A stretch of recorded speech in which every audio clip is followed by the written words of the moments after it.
This is BAWLER. Hello, I have prepared an important and interesting video for you. Subscribe and write in the comments what you think about it. What you're about to hear is the beginning of a dramatic shift in Ukraine's approach to the war, one that's not just strategic, but deeply personal for millions of Russians.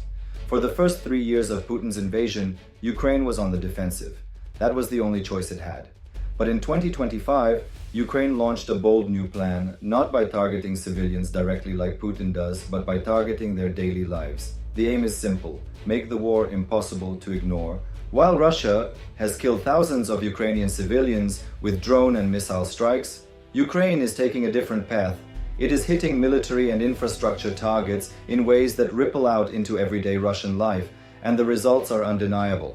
Ukraine's new strategy used deep strikes, especially long-range drones, not just to damage fuel depots and ammo stockpiles, but to indirectly shut down airports, cancel flights, delay vacations, and disrupt millions of lives.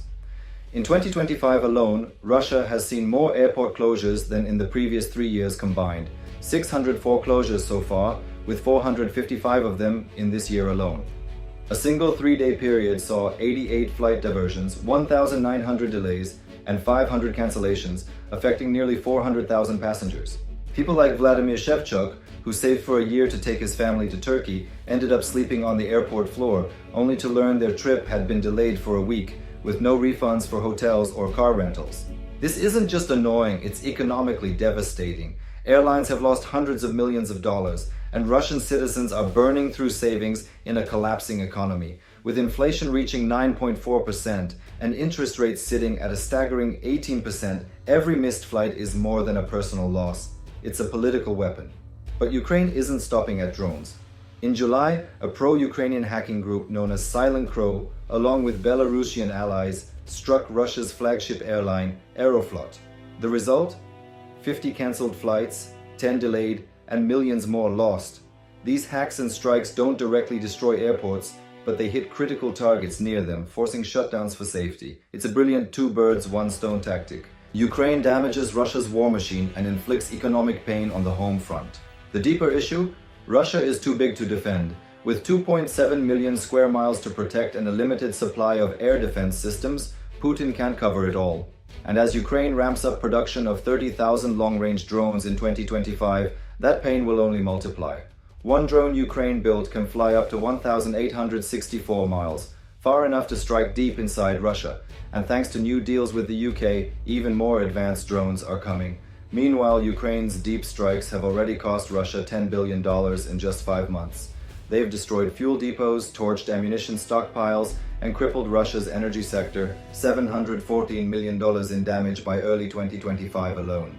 And now there's a new weapon in Ukraine's hands: mobile internet. In a desperate bid to stop drone navigation, Russia has started shutting down mobile networks, but this only deepens the civilian suffering.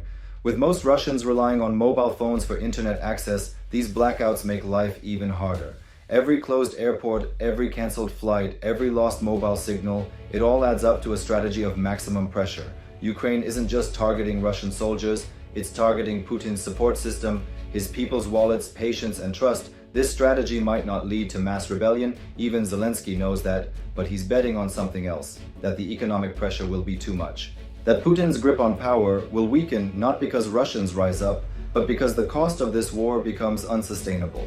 In the end, if Ukraine can force Putin to retreat, if Russia fails to absorb Ukraine as he planned, then Putin's power could crumble and the door opens for someone else to take his place. But Ukraine isn't done.